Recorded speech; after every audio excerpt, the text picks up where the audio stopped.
Classical Conversations presents Refining Rhetoric with CEO Robert Bortons, a podcast where faith, business, politics, and classical education meet. Join us as we use the classical tools of rhetoric to seek truth in every arena of life. Hello, and welcome back to another exciting episode of Refining Rhetoric. Today, my guest is Dr. Margarita Mooney Clayton. She is the founder and director of the Scala Foundation, a nonprofit dedicated to restoring American culture through beauty, liberal arts education, and worship. She's also a professor, an associate professor at Princeton Theological Seminary, so she does both of these things. She taught at the University of North Carolina at Chapel Hill, which is just about an hour and a half north of our home office. Of course, you've maybe heard of her before on the Eric Mektas radio show, Ken Myers, Mar Hills Audio. She was on the Classical Learning Tests podcast. I've been on that as well. She's the daughter of a Cuban refugee and an Irish-American father, and she loves to talk, write, and let us know what the Bible and what theology tells us about beauty and wisdom, and of course, the classical arts. So, Margarita, welcome to our show. It's a great pleasure to be here. Thank you for having me. Yeah, so tell us a little bit about the foundation, how it got its name, and what work you do there. Well, I am a professor with a PhD in sociology. So all of the writing and teaching and lecturing I've done on education comes out of my experience being an educator and being concerned about the problems in higher ed, which are a lack of attention from students, lack of basic writing skills even, and fundamentally behind that, a loss of meaning and purpose and wonder. I was so excited when you invited me to be on this podcast because I'd like to share that I went to Catholic school most of my life, and my parents also educated me at home, graduated from Yale. And I have to be honest, about 15 years ago when my brother and his wife decided to homeschool, I didn't know what they were doing. I thought that was a very strange decision. Well, one day when my niece was in 8th grade, I sat down next to her and I said, "Well, what are you studying?" And she said, "Well, I'm in classical conversations."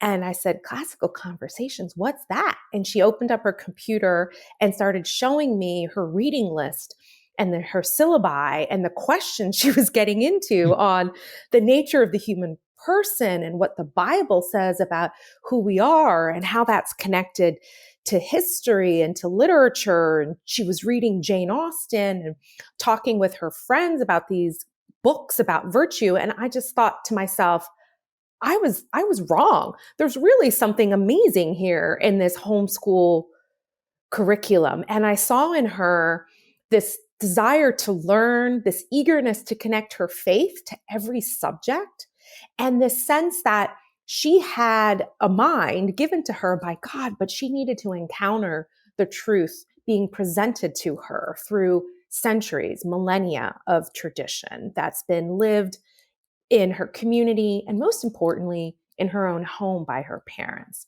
So I have radically changed my views on K-12 education, starting with, as I mentioned, the problems that I see in higher education and seeing the incredible things coming out of the classical education model, whether that's through homeschools or private Christian classical schools, or increasingly, thanks to changes in state legislatures, vouchers or public schools following these. So thank you so much for what you do, because it has benefited that beautiful little girl who's now going to Vanderbilt next year, and her older brother who did that Classical Conversations is now at Princeton. So what I see, right, in Princeton is what I mentioned about this lack of meaning and purpose. And so I started Scala in 2016 because I wanted to help students to recover the beauty of the life of the mind, which I wrote about in my book, The Love of Learning. Robert, what I would see would be that students that I was teaching at places like Chapel Hill, the University of North Carolina, Chapel Hill, and then Yale and Princeton were telling me the same things, that they were so stressed out all the time that they approached their studying as simply a way to get an A, to get a credential, to get a job that was going to pay them enough money to pay off their loans, And they had lost any sense of the wonders of creation or their own personal calling to pursue something, not simply for the sake of money. And they knew something was wrong. And I'll also tell you, Robert, what concerned me was that in this void of meaning and purpose, it becomes very easy to manipulate students into thinking that they can fill that void of meaning and purpose by fighting one or another social cause, right? And Mm-hmm. look, those causes might be very laudable. But as you mentioned, my mother is a refugee from Cuba. And when I graduated from Yale, full of hubris about how I was going to change the world, I worked for a world leader, a Nobel Peace Prize winner, Oscar Arias. And I worked on peace and redevelopment in Central America after the civil wars there. And I realized there are no easy solutions to economic poverty, to political instability, to violence. I visited Cuba, where they had closed the churches, taken all of the art out of it, and focused exclusively on material production, and had destroyed the culture and driven people out. So I believe very much we need to work hard on economic issues and political issues and cultural, but you have to be a person of virtue to succeed in influencing and shaping other people. We don't need hype and we don't need slogans. We need well-formed people who are ready to sacrifice and commit their lives to a set of ideals and to work hard and to take feedback, to build teams, to deal with human weaknesses. And so underlying this kind of, on the one hand, lack of meaning and purpose, and this real desire to change the world, which is good and authentic. What's missing is that so many people have adopted either a kind of a progressive view of history, that if we can just have external change, structural change, we just won't have these problems anymore. But the reality is that the Christian tradition resonates more with the human spirit, which is that we're always struggling with pride. And how many organizations are destroyed by envy or greed? I witnessed greed and corruption in organizations that have a beautiful mission. And so what I wanted to pass on to my students was that, of course, those issues matter, but you have this time in your life to form yourself and to develop the habits and the virtues and the knowledge of God that you're going to need to sustain yourself. Because I've been there. I've been through this. It is hard. My mother lost her country. I met people who had lost limbs in civil war, and yet they were willing to forgive and till the soil with the one leg that they had, because that's a better choice than continuing violence.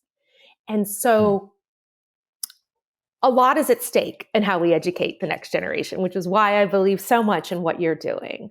Well, thank you so much, and that's a lot to take in. Just we all have our causes, and we want humanity to flourish and thrive because we know that we live in this fallen world. But we also know that without truth, beauty, and goodness, without a higher calling, that we just have souls that are apt to wander, wherever the wind blows. And it's refreshing to hear that in a place like Princeton, that there's this really flourishing organization that's trying to bring beauty back into our education, into our spheres. I mean, you think about those great cathedrals that were built when we've got, they had built them over hundreds of years. The people working on them, were building them for something bigger than themselves because they wouldn't even see them finished. And of course, now we have planned obsolescence in almost every aspect of our lives in our consumer society. So you can just see how these ideas have fallen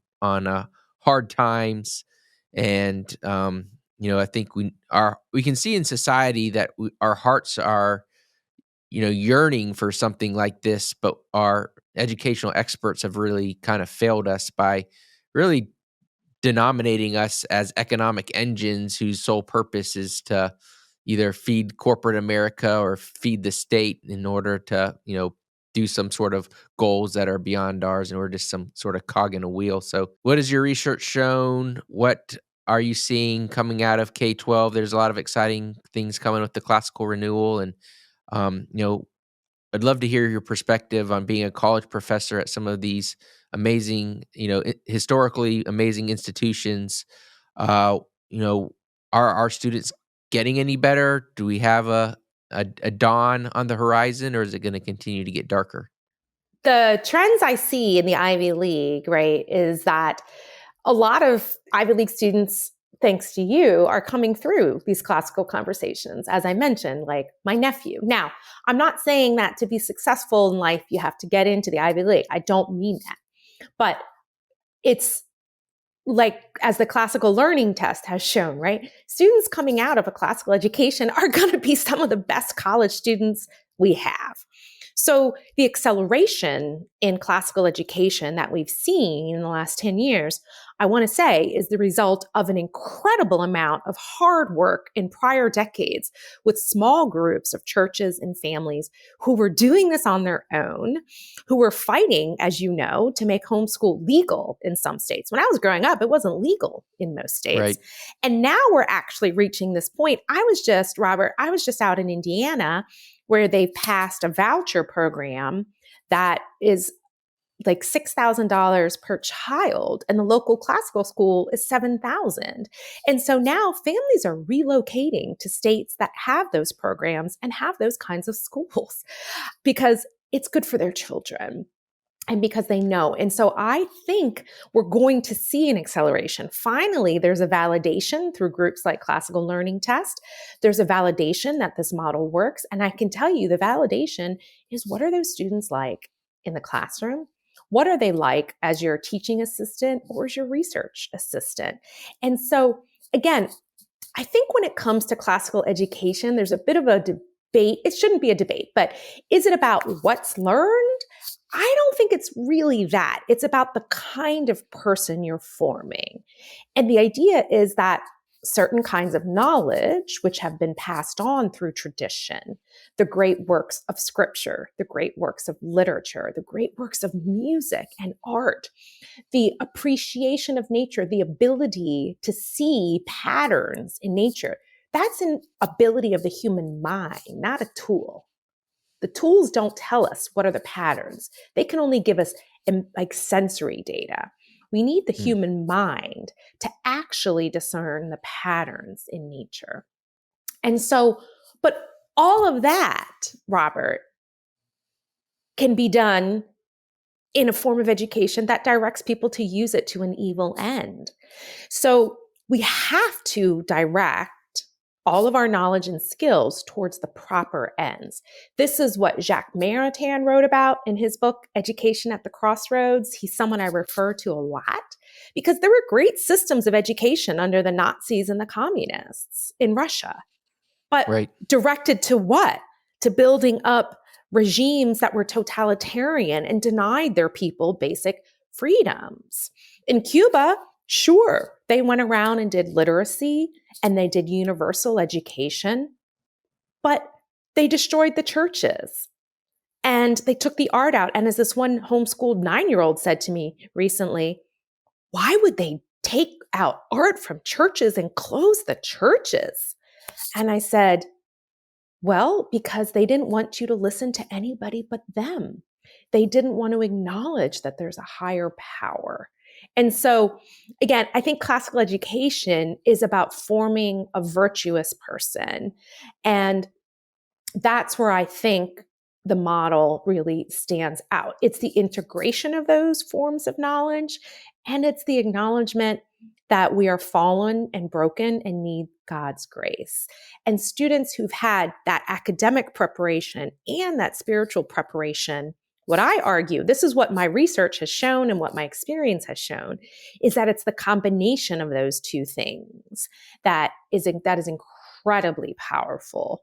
And so a lot of Scala's activities, its conferences, its webinars, its books are aimed at showing that this model of classical education is actually the best model to use our reason properly. Hey everyone, the Copper Lodge Library series has a new book out, The Secret Garden. It is a beloved classic novel. It has footnotes that will really help you understand what's going on in the novel, understand word definitions, really brings the reading to another level for you and your students. Christian themes in The Secret Garden include redemption, love, the importance of community, and the foreword reminds us to approach life with wisdom. It is a wonderful read aloud for your younger students and a piece of the curriculum that you will encounter with your challenged students as well. So go to copperlodgelibrary.com or the classicalconversationsbooks.com to get your copy today. Again, that's copperlodgelibrary.com to see the complete collection. Now let's get back to the show. Now, I love that idea of validation, and just having you on the show and hearing your testimony is a form of validation for many of our moms, because you pour your, heart and soul and life into these young people, and you don't know what's going to happen to them next. Are they really going to be prepared for the real world, or did you just waste 12 years of your life? And I know that, now we've got more and more colleges actively recruiting our students because of the very reasons that you're mentioning. The professors love to work with them and have them in their classes and have that really fulfilling conversation, because they see the world differently than many of their peers who weren't classically educated. And, of course, that spiritual nature, we're all going to be one, some direction or another. And if we're not grounded spiritually, then it's very easy to get caught up in, some sort of cause that may become a totalitarian regime, because you're really focused on, oh, this is what the people I admire believe, and I want to help them out. So how do we, from as a Christian perspective, we have to have a Christian education for our children, but we live in a society with many different needs. So how do we make sure that moral formation is towards actual positive morality versus, a state morality or statism where the majority rules, or, a few individuals are determining what's right and wrong for us?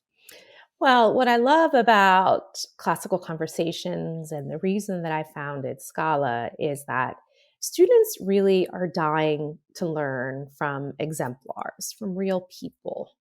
And the model of education that you promote, because it's so focused on family and families integrated into communities and churches. And what I try to do with Scala, develop personal relationships with students, bring them in touch with other faculty who care about those relationships. Students respond to ideas from a person, right? We, meaning me with a PhD and who thinks, abstractly and conceptually, we abstract knowledge into generalized statements, which doesn't mean that those conceptual statements aren't true, right? The United States is a country based on freedom, something like that. But young people learn ideas by connecting them to people who embody those traditions and who live those traditions. And so what I see with students is that they're increasingly asking, does this person practice what they preach? Does this professor live what they teach? Is it possible to live a meaningful, happy life following what this professor teaches? And so, what I think I'm trying to say is that, yes, we need to be concerned about the negative influences on our children's character and their minds, but nothing impacts them more than a person who can articulate why they live what they do. And so the model of education that's deeply grounded in family and community and church is what education is actually supposed to be. The idea that there's one curriculum, one model of education, and it can be governed kind of from the top all the way down, is just historically not how education has been done. And so the way to resist the negative coming from some state forms of education. Not all are as bad. Some states are not nearly as bad in what they teach in the public schools. But the way to resist that is to recover our own tradition of education. And that's what I think you're doing. And that's what I'm trying to present to students is like, listen, there is a way in which there is a millennia-old understanding of the liberal arts, that this is actually how your mind gets shaped by encountering these different materials, the trivium and the quadrivium. We didn't make this up. This has been tested over a lot of time. And we can look at what's happened in current schooling and analyze where it went. The fine arts don't really help you to be economically productive, at least not in the short term. Okay, let's cut that. Yeah. This literature from, 1,000 years ago isn't related to, rising sea levels in Florida. So, let's cut that and give them a story about, a whale that drowns in an oil spill. I mean, I've seen these books, which I'm sure you have too. And are those books good books? I mean, most of the time they're really not. And so people are reactive, trying to respond to what they think is wrong with the world today. But when you start manipulating a curriculum, you end up becoming kind of slavishly chasing every issue and every trend, which sadly is what's happened with so much of the curriculum in higher ed. It's become trendy. And so when I spoke at a university in Chile, South America, that's adopted a liberal arts model, core liberal arts model for their engineering and business students. This was a radical move. They don't do this in Latin America, much less at a business or engineering school. There were visionary leaders who did this. And what we discussed was that the core has to remain the core. It doesn't mean that you don't have a class or two that gets into current affairs. But if students can't link that back to the core, then you're not really teaching them anything. You're giving them like a bunch of unconnected pieces of information. Mm-hmm. And so this, unfortunately, is what characterizes so much of higher ed. Now, there are heroic people in higher ed. There's wonderful professors. Sure. But the general understanding of the curriculum began to change in the 1960s. And there's a few exceptions of people turning back to the core curriculum. The Catholic University of America turned back. But I haven't seen that kind of a movement in the Ivy Leagues. It would be great, I think. But what I see is that you can give students a lot of the core curriculum that used to be in higher ed. You can give them to them starting around age 12 or 13, when my niece started reading the great books that I didn't read in high school or college. And she read them in high school. And well, through you, I think starting in 7th grade, working up through 12th grade, she was reading the core curriculum. And I thought, I mean, maybe abridged versions, selections, but she was reading Augustine's Confessions, which I was never assigned. And she's absorbing it and she's remembering it. And so I just think I certainly try to influence the students in higher ed, but where I see the curriculum actually being reformed is in K-12. I think K-12 curriculum reform will kind of drive some of this college reform, because if you have students that are entering college that, need to take rudimentary reading and writing classes, it's very difficult for any professor to, have these deeper discussions. And so I think, you have to start at the beginning to at least have the catalyst for change. And, we see that with some of our students as they go to different universities, that they're able to be a catalyst for change in their little communities or, little classes that they're taking a part of. And that's exciting to hear about Chile. I don't know if you know this, but we're in 57 different countries, maybe more now. And we have 300 or 400 students in Chile. So that's really cool to hear about how they may have a more higher ed options that are in line with the type of K through 12 education they're receiving down there in South America. And yeah, it does take courageous people to say, no, what we're doing is not working. We need to do what we know worked for 2,000 years. And that's a beautiful thing. You talk a lot about beauty as a way of maybe capturing or, helping us renew culture and getting education back to focusing on what education should focus on. So tell us a little bit about how education begins with beauty and just your research and discussion behind that. Well, I began to see, right, with the students that I mentioned who had what I would call probably a hindered imagination, where they might be able to analyze a problem, but the fundamental ability to put themselves in a receptive state of mind and to take in images and ideas and then work them deeply through their mind, that had been gone. So I think beauty is really crucial to recover what can be called the graced imagination. As you mentioned earlier, human beings are fallen. Well, there's all kinds of sensory input coming at us all the time: sight, sound, um, touch.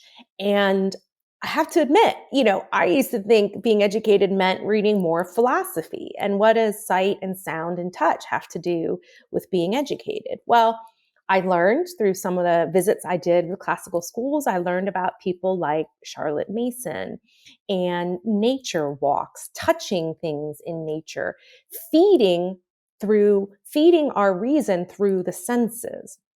A couple of English Dominicans, Conrad Pepler, starting these schools where the first step is to build up what he calls the storeroom of the imagination, the sense perceptions, reclaiming a grounding in nature and common experience. But it's not that going out in nature, touching things, or listening to music, or looking at art, that in and of itself isn't sufficient. We also do have an intellect, and the intellect guides and puts together what comes in through the senses. This is what's called the graced imagination. And so the risk of not doing that is that the imagination is cut off from reason. And if that happens, then students lose awe and wonder, which is what I saw quite a lot of. They can fall into panic attacks and anxiety. But then also, it's not just about solving their panic attacks, right? They need to learn how to use the graced imagination, because the imagination and the reason exist in a dynamic relationship. So what beauty does, the beauty of nature, the beauty of the fine arts, the beauty of co-creating with God, what that does is it stimulates our own creative capacities to co-create with God. And so, like, for example, when students learn about great music or great art, it's not that they're just simply trying to remember, oh, this is a painting by Giotto, or, this is something in Rome. They're learning the form that makes those paintings great so that they can then apply those principles of harmony, which Thomas Aquinas talks about, right? Harmony, clarity, proportionality. You mentioned a moment ago the great cathedrals. So call to mind, I don't know, a cathedral we can all picture, Notre Dame in Paris or Westminster Abbey in London. What you're seeing there are different buildings, but they share these components of harmony, proportionality, and integrity. Princeton University's chapel, which they call it a chapel, it looks like a cathedral, exhibits this, right? But yet, I show people pictures of the new art museum they're building almost right next to it at Princeton. And frankly, it looks like one of those air conditioners that you stick in the window, Yeah. And it's really, it's a direct rejection of harmony, proportionality, and clarity. And I say, people say, well, artists should be able to express themselves. And I say, that's fundamentally a romantic idea. And by romantic, I mean the romantic idea of creativity is that the work is its own judge. Art is nothing more than expressing yourself, and each piece of work is its own judge. Look, this resonates with people because we want to encourage people to create. But I'm married to an artist who makes sacred art for liturgical space. He also does portraits and landscapes. And he just says, this is just traditionally not how artists were trained. Artists learned an academic method of drawing. They learned from the masters, not to copy them in the sense of taking a photograph and reproducing it, but learning the underlying principles that made that art great. And what ends up happening with the fine arts is that if you say creativity, well, each work is its own beauty. Well, you end up like with this, Sally in the Charlie Brown cartoon. She comes in with a coat hanger sculpture and she gets a C, and she can't understand why her coat hanger sculpture isn't considered beautiful because she made it. But what is it expressing? What are the components of it? And so what I think is so powerful, there's a classical academy in New Jersey that also works with students who have learning disabilities, whether that be dyslexia or attention issues. And they can learn from and imitate and participate in beautiful music, like the chanting of the Psalms, simple chant, or exposing them to Bach and to having students really learn how to appreciate Bach or Beethoven and understand the underlying principles in it. So I just say art is about expressing yourself. We've got to start by introducing students to the best that tradition has to offer. Otherwise, they can't express themselves because they're not participating in a tradition that came before them. So that's what I try to get across. Well, I love that. I know our listeners probably want to learn more. This is very validating for our families. If you don't want to listen to Lee or I, that a classical education is going to, set your students up for success in the future. Maybe a Princeton Theological professor can persuade you. Now, I know you've got a lot of great research and more information out there. What's the websites? How can they, go hear from you directly more about what you've seen in education so that they can, equip themselves? Because that's one of the things we always believe in, restoring two generations at once. So that not just the kids, but the parents too. So how do they connect with you? How do they get in touch with your organization? You can find out more on our website, scalafoundation.org. I recently added a tab that says teaching resources. And so there you'll find all of my teaching notes and quotes and images from a recent 3-part high school seminar I taught on beauty and creativity. So there are other things like that. There's examples of artists doing work in the great traditions today that you can find on our website and on our blog. We have a whole archive of videos on YouTube, Scala Foundation on YouTube. And there you can see interviews with exemplary educators that led to my books, The Love of Learning and The Wounds of Beauty. There are links to buy those books on my website. If any groups of teachers or parents want to read it as a group, please reach out to me. We do discounts for any group that wants to read this in a school or in a home. But those books will go through some of the big ideas that influence what I do and present it in a way that is accessible yet deep. So our books, our YouTube channel with lots of videos, and our website with teaching resources and an ongoing blog. You can subscribe to our newsletter to be kept up to date. But I just want to say that you can also personally reach out to me if you have questions, if there's something I can help you with. But what I wanted to say is just how much I do believe in what you're doing, because I've seen it in my family. I've seen it in the students coming up through education. And I've seen it, as I mentioned, in Chile. I met somebody in England, where my husband is from, who wasn't satisfied with the education there. And they do not have a lot of options for homeschooling or private schools. And he just found a group online in the US doing it and wrote to them and got the syllabus. And his wife started a school, got her friends together and started a school. And now they're doing their first conference on classical schooling in England this summer. So what you guys have started is a shining light, and please keep up the work. And to those moms and dads leading this, you give me so much hope, and I'm so grateful for all that you do for your children. Well, thank you so much, Margarita, for being on today. go check out the website. Go buy a copy of her book. Together, we can help reclaim our heritage and create a better future by focusing on truth, beauty, and goodness and educating ourselves and our children. So thank you so much for being on today. Wow, it's very humbling to hear so many positive things about classical education and classical conversation specifically from a Princeton theological professor. I hope that you are encouraged, that you felt validated by today's episode if you're looking into classical education for your family. In the meantime, be sure to hit the notification bell. Make sure you're following us on all of our social media so that we can stay in touch and continue to have these great conversations together. Until next time, God bless. Thank you for listening to Refining Rhetoric with Robert Bortons. Want more? Make sure to subscribe so you won't miss an episode. You can also follow us on social media to continue the conversation, and visit classicalconversations.com/rhetoric to find out how you can join a local homeschool community.